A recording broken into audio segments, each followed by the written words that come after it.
Hello guys, आपने game of thrones series का नाम तो सुना ही होगा, जो कि पूरी दुनिया में काफ़ी फेमस हुई थी।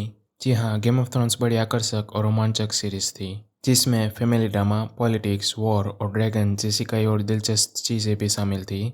इसीलिए कम उम्र से लेकर ज़्यादा उम्र के लोग भी इस सीरीज़ को देखना पसंद करते थे। उसी गेम ऑफ थ्रोन्स की प्रीक्वल सीरीज़ लॉन्च हो चुकी है, जिसके सीज़न 1 के पहले एपिसोड के बारे में हम इस वीडियो में बात करेंगे। दोस्तों, क्योंकि ये पहला एपिसोड है तो हम पहले इस सीज़न में आने वाले मेन कैरेक्टर्स के बारे में जान लेते हैं। दोस्तों, इस सीज़न में एक बहुत ही पावरफुल शाही फैमिली होती है जिनके पास ड्रैगन्स होते हैं, और इसी ड्रैगन से वो फैमिली और उनके आने वाली बेटी कई देशों पर राज करती है। इस फैमिली का नाम है टारगेरियन फैमिली। इसी फैमिली से एक किंग होता है जिसका नाम है वसेरियस टारगेरियन। जी हाँ, पहले कुछ एपिसोड में यही किंग सीरीज़ का मेन कैरेक्टर रहने वाला है। इसके बाद आती है उसकी लड़की रेनेरिया टारगेरियन। और दोस्तों, ये लड़की गेम ऑफ थ्रोन्स की तरह पूरी सीरीज़ की मेन कैरेक्टर रहने वाली है।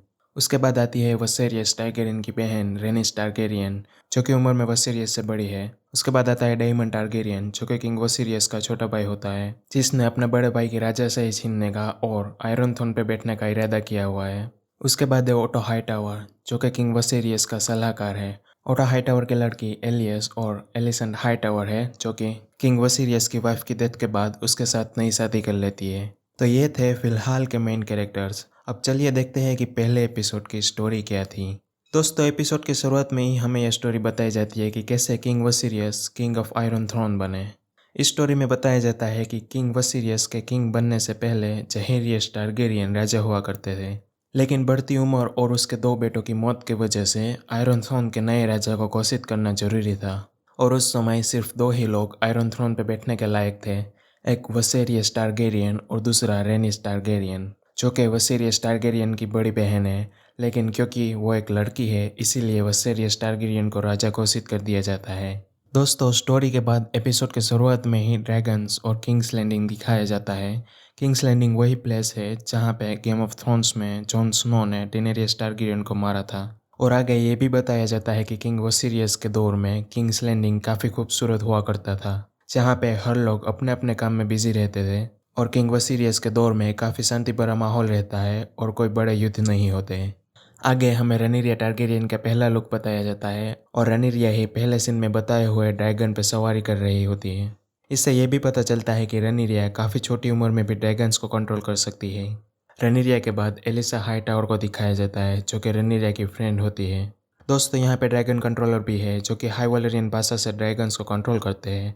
ये इस सीरीज़ में एक नई चीज़ है, क्योंकि इससे पहले गेम ऑफ थ्रोन्स में हमें ऐसा कुछ नहीं देखने मिला था।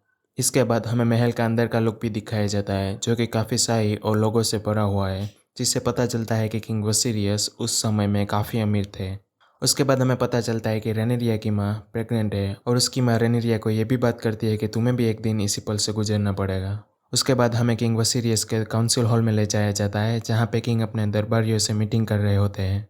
दोस्तों, ये लोग किंग्स के खास लोग होते हैं। हर एक शख्स का काम अलग होता है, जैसे कि hand of king Otto Hightower है, और वो किंग को सलाह देने का काम करता है। मास्टर ऑफ द कॉइन पैसे का हिसाब किताब का काम करता है। Master of the ship navy को कंट्रोल करता है। ग्रैंड मास्टर एक राजवेद की तरह है, और मास्टर ऑफ लॉ नियम बनाता है। उसके बाद हमें आयरन थ्रोन वाला कमरा बताया जाता है। यही कमरा किंग का मुख्य दरबार है। यहाँ पे रेनेरिया अपने अंकल डायमंड टारगेरियन से मिलने आई होती है, लेकिन डायमंड टारगेरियन खुद ही आयरन थ्रोन पे बैठा हुआ होता है, जिसे देख के रेनेरिया के साथ आया हुआ नाइट थोड़ा गुस्से में आ जाता है। लेकिन बाद में रेनेरिया कहती है कोई बात नहीं। दोस्तों, इससे हमें डायमंड टारगेरियन के मकसद का पता चलता है कि उसे एक दिन अपने बड़े भाई के आयरन थ्रोन को हासिल करना है। यहाँ पे रेनेरिया टारगेरियन और डायमंड टारगेरियन एक दूसरे से हाई वैलेरियन भाषा में बात करते हैं। ये भाषा उनकी शाही भाषा है, और इसी भाषा से वो ड्रैगन्स को ऑर्डर भी देते हैं। रेनेरिया अपने अंकल से पूछती है कि आप यहाँ क्या कर रहे हो, तो डायमंड ये आंसर देता है कि यह आयरन थ्रोन जिस पे मैं बैठा हुआ हूँ कभी मेरा भी हो सकता है। उसके बाद डायमंड आयरन थ्रोन से उतर के रेनेरिया को एक पेंडेंट देता है, जो कि वैलेरिया स्टील से बना हुआ है। गेम ऑफ थ्रोन्स की सीरीज़ में वैलेरियन स्टील को काफ़ी कीमती समझा जाता है। इसके बाद हमें किंग वसीरियस की सेहत के बारे में पता चलता है कि उसकी पीठ पे कुछ घाव लगे हुए हैं, जो कि आयरन थ्रोन पे बैठने से हुए हैं, क्योंकि पूरे का पूरा आयरन थ्रोन तलवारों से बना हुआ है। इस कमरे में ग्रैंड मास्टर और हैंड ऑफ द किंग भी राजा के साथ होते हैं। ग्रैंड मास्टर राजा के जख्म के बारे में बताता है कि यह जख्म ठीक नहीं हो रहा है और हमें कुछ और इलाज ढूंढना होगा। इससे पता चलता है कि आने वाले कुछ एपिसोड्स में किंग वसीरियस की सेहत बिगड़ भी सकती है। और grand master hand of the king को यह भी बताता है कि ये खबर कि किंग की सेहत ठीक नहीं है, इस बारे में किसी और को पता नहीं चलना चाहिए। इसके बाद किंग वसीरियस अपनी वाइफ के साथ एक सपने के बारे में बात करते हैं जो कि उसने देखा था। वो बताता है कि हमारी आने वाली औलाद एक लड़का ही होगी जिसने लोहे का कवच पहना हुआ होगा और उसके आते ही ढालों और तलवारों की आवाज़ें गूंजने लगेगी, और जिसने अपने जन्म के समय ही क्राउन यानी कि मुकुट पहना हुआ होगा। क्योंकि राजा को अभी तक कोई लड़के का जन्म नहीं हुआ था, इसलिए वो एक लड़के की आशा लगाए हुए है जो कि आगे जाकर अपने राज्य को संभालें। इसके बाद हमें दिखाया जाता है कि डेमन टारगेरियन को सिटी वॉच पे रखा हुआ है। सिटी वॉच का काम पूरे शहर की देखरेख करने का होता है, और आगे बताया जाता है कि कैसे डेमन टारगेरियन उन गुनहगारों के हाथ पैर काट देता है जिन्होंने रेप, मर्डर, चोरी जैसे बड़े क्राइम किए हुए हैं।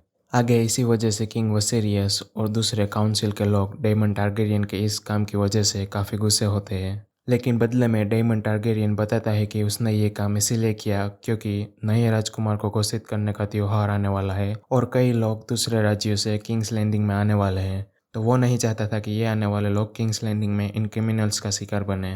इसके बाद हमें सीधे उस त्योहार या फिर समारोह में ले जाया जाता है जहाँ राजा अपने बाद के राजकुमार का नाम घोषित करेंगे।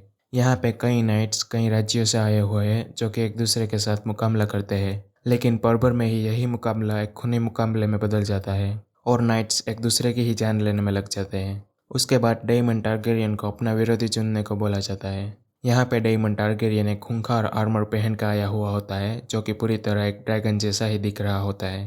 डेमन टारगेरियन अपने पहले विरोधी को आसानी से हरा देता है। उसके बाद राजा को खबर आती है कि उसकी वाइफ जन्म देने वाली है, लेकिन आगे पता चलता है कि उसकी वाइफ और वाइफ के पेट में जो लड़का होता है दोनों की मौत हो जाती है। साथ ही साथ ये भी दिखाया जाता है कि एक नाइट डेमन टारगेरियन को बुरी तरह हरा देता है। ये दोनों सीन ये बताते हैं कि आगे जाके टारगेरियन फैमिली का समय बहुत खराब होने वाला है। फिर हमें किंग वसीरियस की वाइफ और उसके बेटे के अंतिम संस्कार का सीन बताया जाता है जहाँ रेनेरिया ड्रैगन को चीता जलाने का कमांड देती है। क्योंकि अब राजा की कोई वाइफ नहीं है और आयरन थ्रोन पर बैठने वाला उसका कोई लड़का नहीं है, इसीलिए काउंसिल में काफ़ी अफरा तफरी का माहौल बन जाता है। क्योंकि अब किंग वसीरियस आने वाले राजकुमार का नाम घोषित नहीं कर सकता, और इसी वजह से डेमन टारगेरियन जो कि वसीरियस का छोटा भाई है आयरन थ्रोन पर बैठने और राजकुमार घोषित होने का लायक हो जाता है। लेकिन वसीरियस ये नहीं चाहता कि उसका छोटा भाई आयरन थ्रोन पर बैठे, इसीलिए किंग वसीरियस अपने छोटे भाई को किंग्स लैंडिंग से बाहर चले जाने का आदेश देता है और अपनी बेटी रेनेरिया टाइगरियन को ड्रैगन स्टोन की राजकुमारी घोषित कर देता है। दोस्तों, इसका मतलब ये नहीं है कि रेनेरिया आयरन थ्रोन पे बैठ सकती है और किंग्स लैंडिंग पे राज कर सकती है। उसको अपने पिता की मौत के बाद ही आयरन थ्रोन मिल सकता है। लेकिन आने वाले एपिसोड में हमें पता चलेगा कि वसीरियस फिर से दूसरी शादी कर लेता है, और अगर उसे कोई लड़का हुआ तो ये लड़का रेनेरिया टाइगरियन को राजकुमार के पद से हटा सकता है। दोस्तों, पहले एपिसोड यहाँ पे ख़त्म हो जाता है। आई होप कि आपको ये वीडियो पसंद आई होगी। हम आगे हर एपिसोड का रिव्यू इसी तरह करने वाले हैं और ये पूरा चैनल सिर्फ इसीलिए बनाया है। तो प्लीज़ नए एपिसोड के रिव्यू को देखने के लिए सब्सक्राइब करना ना भूलें, और मिलते हैं अगले एपिसोड पे।